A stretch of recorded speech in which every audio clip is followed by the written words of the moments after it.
یه تا گپ است. کال بدبختی در کجاست؟ یک شخص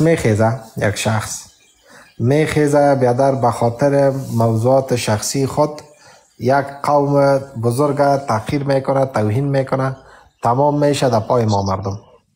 اگه او چی الهیای تیک تاکیش است یا چی اینی شاعرای الهی، ای آدم در هر وقت که سعی کنه نمی وقت که ای آدم برازی ویزا نمیدادن و پشت سفارت ایران اما تو شتنک زده روان بود، در او وقت چی میگفت؟ وقت ویزا را گرفت چی میگفت؟ اینا باز کدام گپ ازی تا و بالا شده. ای آدم اگه صحیح تعقیب کنین، ای آدم اگر فیسبوکش تعقیب داشته باشین، توییترش تعقیب داشته باشین، دست پیسا منظم میره بشنوین که چی میگه.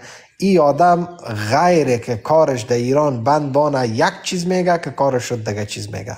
ای با خدا که در قصه چیز باشه آنه بیادر فردوسی وارد در پنشیرنامش چیز اقوام افغانستان که از کلش دو زده.